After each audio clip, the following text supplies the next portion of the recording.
Welcome back to the Shy Cities Boy podcast. I am Carl Liza. With me, as always, is Jack Thiel. Jack, how you doing after we got another subscriber? Oh, I actually did not know that. Well, thank you to at the subscriber. Yeah, We appreciate thank you so much.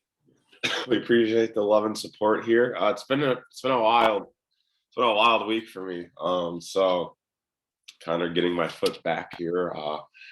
I wasn't in Chicago for the past week. If you listened to our last episode, I was almost on my way to Florida. I went to Florida, became somewhat TikTok famous. I have a video now out with 220,000 views. No big deal. I'm just saying, but it feels good to be back here in the city. It was really nice yesterday. It's a little gloomy right now, but yeah, it's a gloom day today. But it feels good. We're in that March Madness is going on. Everything's going on. Sports are as hot as it's been in a while, so I can't complain. How's your bracket so far? I don't even know what that is. At this point, honestly, I think I didn't even care about my bracket once the thing started. I only care about my bets hit, really. I like. You want to talk about your big one that hit the other day? We don't But just before we start, my bracket's at 78%. I don't even know what's mine at. I really haven't checked it that much since it started because in my opinion, I only care. So I have one bracket at 77%.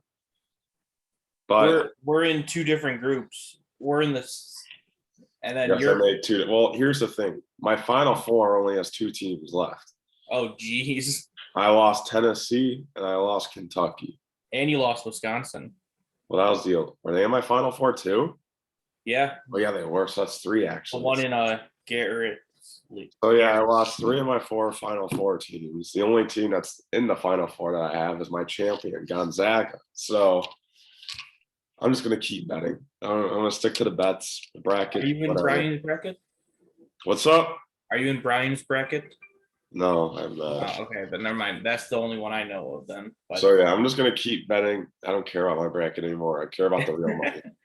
The only bet I have for college basketball after Baylor screwed me.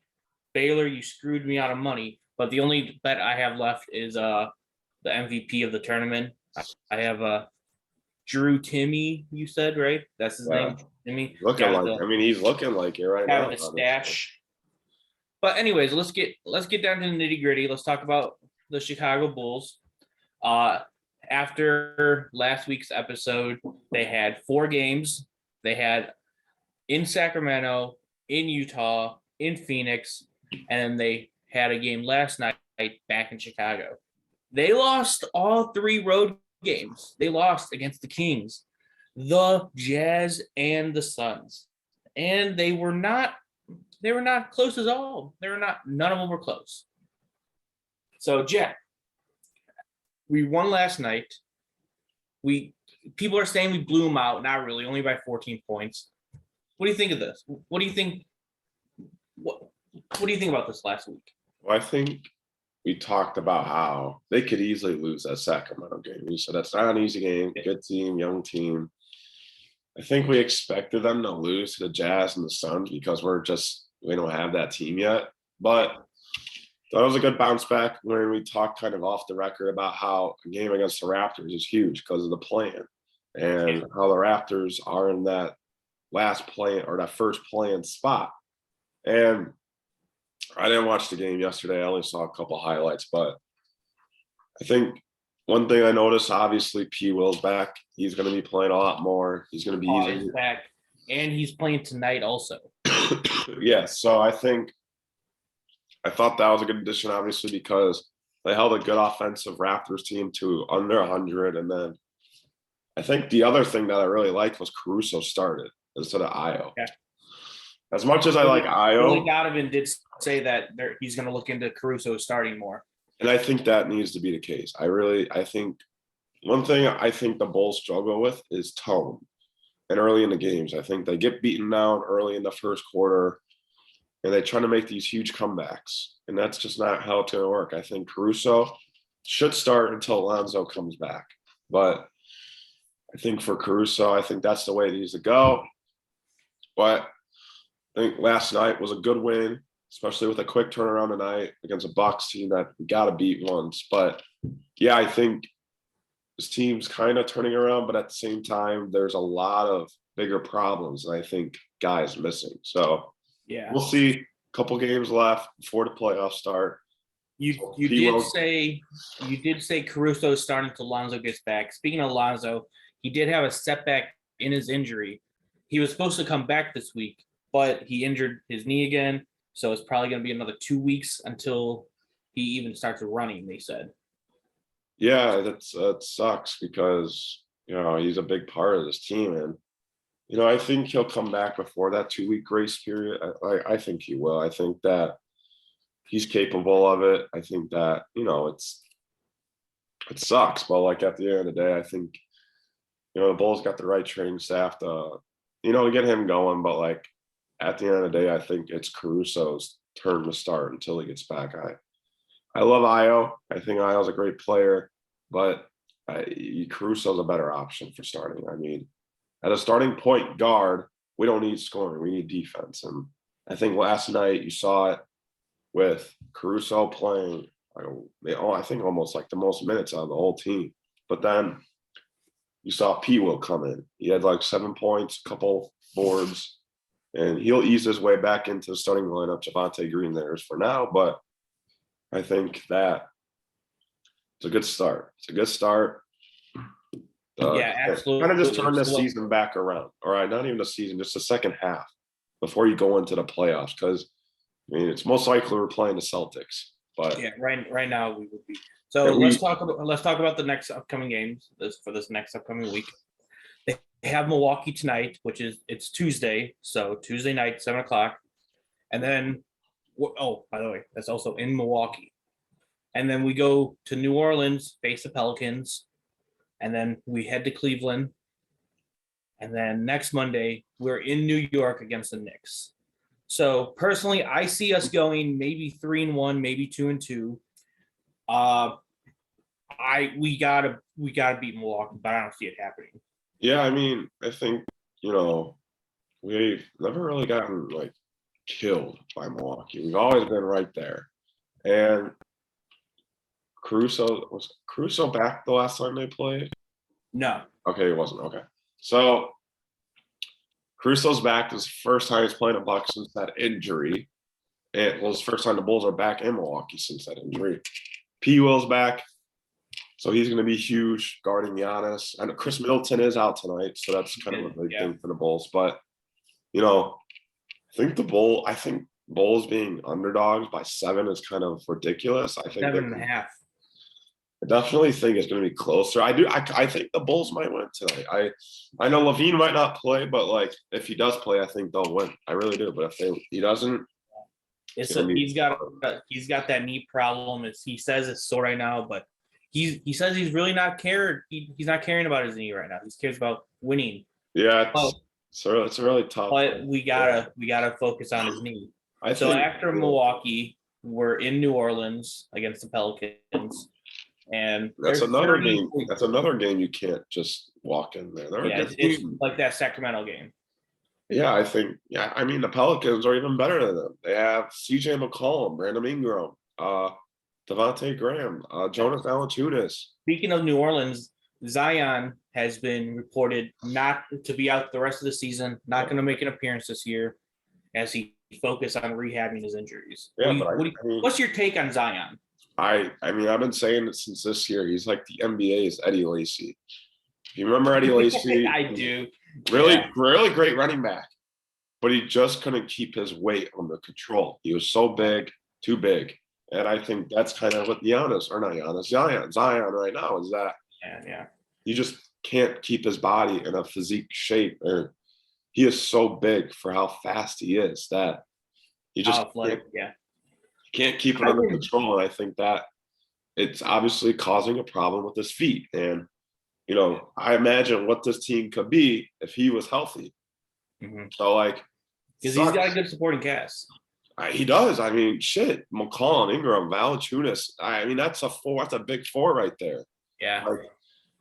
But do you see this as a ploy for him to get out of New Orleans? Because that's the conspiracy I've been hearing, that He's just doing this to get out of New Orleans. Here's my thing. Why would he want to get out of New Orleans? They have put so much investment in him. They have built actually a pretty good team around him. Like, it's not like he's got bums on his team. Like, these guys are good. So I just don't get why he wouldn't want, like, the West is wide open. So, like, if Zion were to come back, I think the Pelicans could be a top 5 record in the West. I can see that, yeah, but But I think he get just it. doesn't like New Orleans. I think he wants to be in the big glamour city. I think he wants to go to New York still. Well, here's the thing. He goes to We New all York. know he If he wanted to goes go to there New when he got York, drafted. there's no point because they're not going to do shit. He has no Yeah. good team around him. Mhm. I think for Zion, you got to win first before you want to be in the glamour setting. Look at guys who have been in that glamorous setting early on, and now look at Brandon Ingram. He was in the Mhm. LA Lights, and he didn't play that good. He left Yep. or got traded. And I'll look at him. He's one of the best scorers. You look at a guy like Julius Randle. You can look at all the Lakers guys that they drafted until they got Yeah, dropped. so like I get it. Like Zion he was the face of basketball when he was at Duke. Like he literally could do anything. They had a video on him the whole time called the Zion Cam. Yeah, like he could do whatever he wanted. So I think it takes some maturity, and I think he needs that. Yeah. So after that Pelicans game, we're off Friday, and then Saturday night we're in Cleveland, and that's that Cleveland, but it's a tough game. Yeah, I mean, we beat them last time. They have no Jared Allen, obviously, but I think we'll win that game. I do. I think we'll have a great Bulls road crowd as well, but I expect us to win that game. I would expect it too.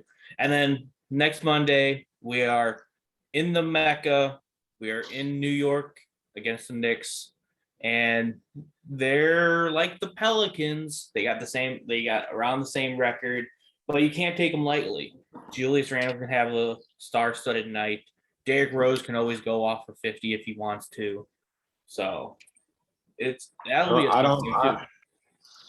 I don't think there'll be no bing bong on that. No bing bong. No bing bong. I think the Bulls will take care of business. I don't think they haven't played the Knicks in a while. Not that I know of. No, not in March. It's been a while. Not in February. Oh, I haven't played them in a while. Not in July. And it looks like it was the first game of December, and they won by 4. See, out of those games we talked about, I'm probably most confident in the Bulls to win that one, if any other game. Yeah. It's the Knicks, like, come on. Don't lose them. So that's all the games until our next podcast. So let's just try to go 4-0. Let's try to build on this last game against the Raptors. Yeah. And let's hope Lonzo for a speedy recovery. Okay, let's move on to another team in Chicago, the Chicago Bears. They made some signings this week. I know our friend group has been really upset about them not going after big signings, big guys, big star-studded guys. But our GM, Ryan Poles, did say he's going to wait. He's going to wait to get scrappy guys, second wave, third wave guys. And that's exactly what he's done. He's signed Lucas Patrick from the Packers, the offensive lineman, who people keep saying he's an underrated, great lineman with full of personality. And he's already saying Justin Fields is underrated himself. What do you think about the Lucas Patrick signing? I don't think it's great. I don't think it's bad. I think it's a nice signing. I think he can be a good fit. I really do. I think that he's not going to be a guy that sticks out, but he's not going to be a guy you lose games off. I think he's just going to be like a role player, basically. I don't think he's a game changer. I think he's just like a mini role player, you know? And then we signed 2 wide receivers, one you're familiar with, Emmanuelus St. Brown. Is that how you say it? No, but yeah, I know. I am familiar with him. Yes, he's out of Notre Dame. Notre Dame is your favorite college football team. What's your take on St. Brown? You know, he was a pretty decent guy at Notre Dame. He wasn't even that bad at Green Bay, but I think he's a decent guy. I think we kind of like are gonna sound like a broken record. Like these guys aren't really like game changers or guys that they might have like one of those games where they go off, but they're gonna be your average guys. But I think he's a decent player. This guy is huge. I think one thing to realize, he's like 6'5", I believe.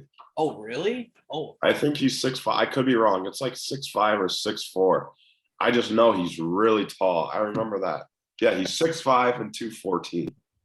So that wide receiver is. I really think he could be a really good red zone target and a guy for Justin Fields to throw up to. I think I like the signing. It wasn't that expensive, and I think he could contribute. Yeah. Speaking of another wide receiver, we also signed Byron Pringle from the Chiefs. So I think he's going to be a good like slot guy or a deep ball guy, just like he was for Patrick Mahomes. Yeah, and I think one thing about Brian Pringle is that he thrives off those broken plays, off the extended plays. And for Justin Fields, he's a quarterback that can create those types of situations where he's running around. You got to find someone to throw to. And Brian Pringle, with this time with the Chiefs, has shown that he can be that guy to rely on if the play is broken. He can find some room to make at least like a 5-10 yard catch. So I don't think it's bad. I don't think it's great. I just think it's a decent signing. It was $6-5 million, but it's obviously not a game changer. I think he might be a safety net for Fields this upcoming year.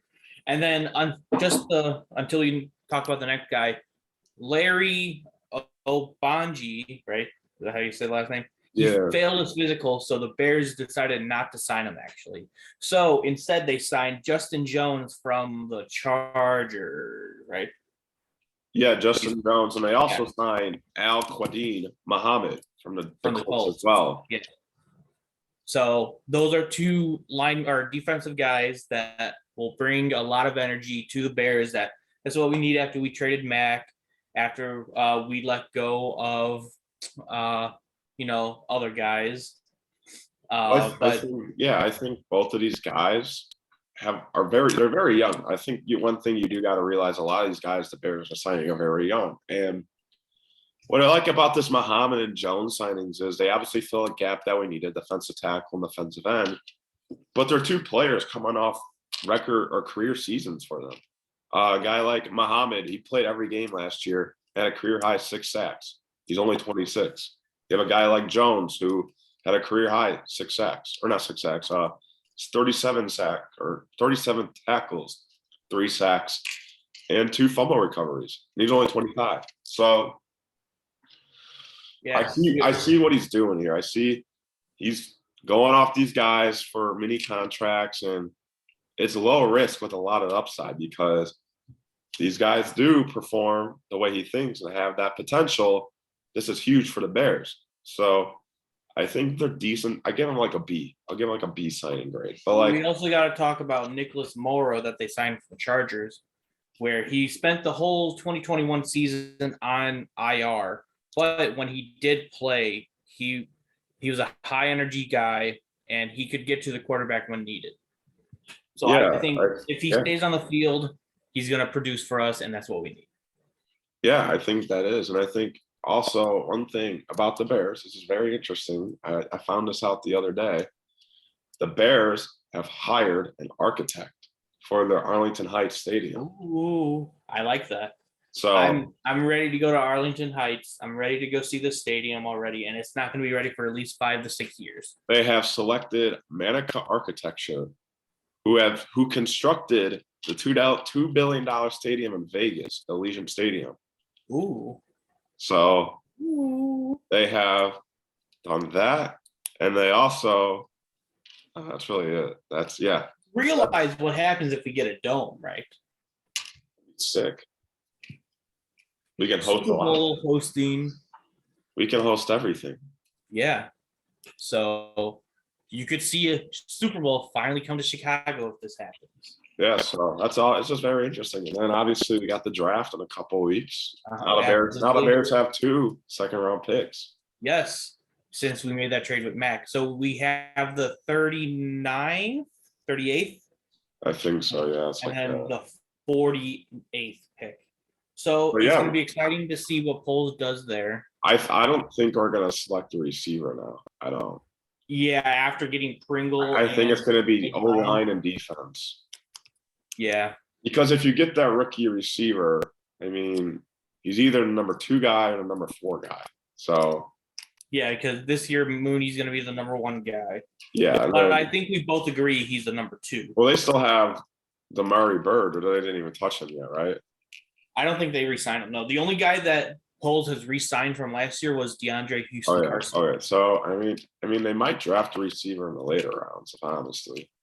Yeah, and with Green Bay trading Devontae Adams this week, they have 2 first-round picks, and I'm sure they're going to draft a receiver in the first round. Yeah, it's really curious. Yeah, I mean, the Packers are known for not selecting receivers, but like they kind of have to here. They're losing everybody. Mm-hmm. Yeah, there's been a lot of trades this week actually involving not just wide receivers, but a lot of quarterback moves at round 2. Well, yeah, I think a lot of teams are really shifting to what's going to be a very competitive AFC. Oh, AFC stacked. So I think a lot of teams. I think a lot of teams are like shifting their like they're trying to win now because all of this talent is in the AFC. Yeah. So let's talk about the biggest trade that happened. That would be Deshaun Watson getting traded from the Houston Texans to the Cleveland Browns. At first, he said, no, I don't want to go to Cleveland. I don't want it. But then I'm guessing he had a talk with the GM there, and the GM said, hey, I'll give you a fully guaranteed contract for 5 years, $230 million. A lot. A lot. So that trade did happen. They gave up 3 first-round picks and then a 3rd-round pick also for Deshaun Watson and a 5th-round pick. Yeah. Value-wise, it's the largest trade in NFL history. Yeah. What's your take on it? I think, the Browns, if they have a great QB, they can definitely make a run. Like, they have a great defense. Yeah. They have probably the best running back committee in the NFL with Chubb and Hunt. Mm-hmm. And then they have Amari Cooper now. So. And then I think their second one, since they released Jarvis Landry, I think it's going to be Donovan Peoples-Jones. And I don't think they'll be done either. But like, I think for the Browns, you obviously saw where you could get with Baker, and that wasn't that good. I mean, it was decent, but like Deshaun Watson, in my opinion, is a top 5 quarterback when he plays. Like, this guy's he's a problem, and him and Amari Cooper, I feel like, are going to have a great relationship with the Browns. So, do you think Watson's going to get suspended? See, I really don't even. This is really fishy because the Browns said that they looked into a situation, and then the attorney of Watson said no team has contacted him at all. He said the Browns never contacted. That's when no team at all has contacted the attorney about anything. So I don't know. It's interesting. I don't think he should be. I don't think he should be until like proven guilty in the civil courts, because in the grand jury there's no lawsuit. They dropped the charges. I think he shouldn't be suspended. I think he should be allowed to play right now until something escalates in the case or whatever. Yeah. Before we move on to the next trade, Cleveland Browns Twitter, not like the official page, but their fans hate the trade. They loved Baker Mayfield, but they got Deshaun Watson now. How long do you think they'll be mad at him? I think it'll take. I think it's going to take week 1 for them to like Deshaun. Yeah, I was going to say, as soon as they win their first game, and they're going to go, oh, Baker hoop. But I think with Baker, because I'm a fan of Baker Mayfield as well. I'm not a Browns fan, but like Baker is just like I don't know. He's such a cool guy. He's a guy you can rally behind. He's a guy who talks shit. Like, he's a guy who lets his game do the talking sometimes. So like, he represented Cleveland the best he could. He gave it his all, and he put Cleveland on the football map for once. Yeah. before we move on, or before we talk about where Baker's going to land, let's talk about another trade which affected the Baker trade that's going to happen. Matt Ryan gets traded from the Atlanta Falcons to the Indianapolis Colts for a 3rd-round pick. Jack, what do you think of this? Yeah, I think the Colts obviously had a big opening with the Carson Wentz trade, and you wonder who would place that. Baker was a choice. That was my saying. I thought Baker was going to Jimmy G was an option. Matt Ryan was kind of an option because they kept putting his contract on hold, and the Colts, they do what they did best: get a white quarterback. They got a white veteran quarterback to start for them. That's what they do. But I think it's good. I think it'll help them compete. I don't think they're going to win much, but I don't know. It's tough because Matt Ryan's so old, but he's going to a team that has worse receivers. What do you mean? He had Calvin Ridley. He was out for most of the year. He had Kyle Pitts, a rookie tight end, who's good. Yeah, I agree. I know what you mean, but I mean, he's got Jonathan Taylor, but I think if they don't block for him, he's screwed. Oh yeah, but they have one of the best lines in the league. They do. Don't get me wrong, but Carson Wentz got sacked a lot, and he's more mobile. Yeah, that's true. So now with the Matt Ryan trade going to Indianapolis, that was my pick for Baker Mayfield. Where do you see Baker going now? I'm not even going to say Houston because they really like that Mills guy. Yeah, they're starting. Davis Mills is going to start this year. Maybe I'm thinking maybe Seattle if they don't like Drew Lock that much. I think Carolina maybe. Carolina. Oh. Because the Saints obviously got Winston back. The Falcons, maybe the Falcons, honestly, but they signed Mariota to a 2-year deal for $18 million, I think. I think the thing about Baker is wherever he goes, he's going to have to compete for that job. Yes. It's not going to be like, oh, yeah, he's our starting QB. No, he's going to have to compete. So whether it's the Texans, the Panthers, maybe the Giants. Geez, I mean, maybe, yeah. Maybe the Giants. Maybe they want to get Daniel Jones some competition. Maybe the Lions, Oh, maybe the Lions. I didn't even think about the Lions, but I really don't know. This is tough, but he's kind of fucked right now. Absolutely. So that's the main of the football news.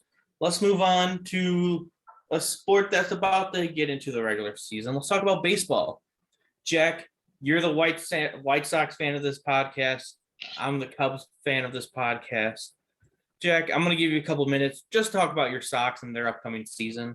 Yeah, I mean, I think that it's been a quiet offseason. That's usually the case with White Sox baseball.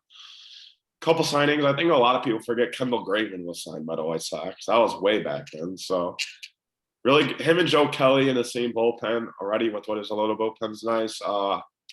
Getting Josh Harrison was decent. I mean, not the best, but it's whatever. Right field is obviously a huge hole right now, but they're trying to figure it out.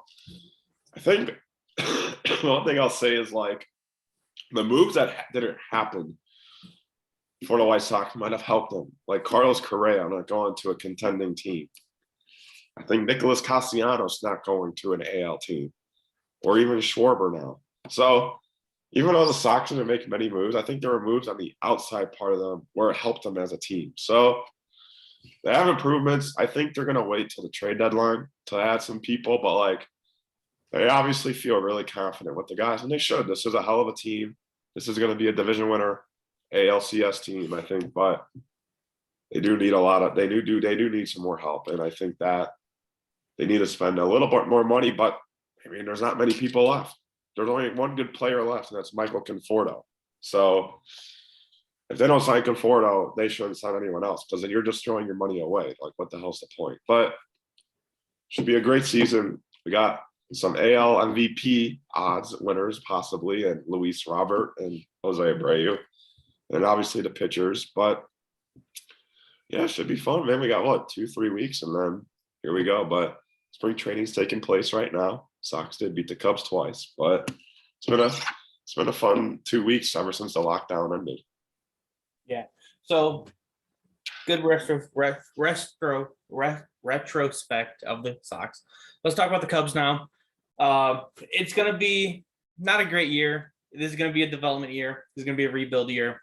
And I have to go through it. I have to. I've seen them lose before. I've seen them win.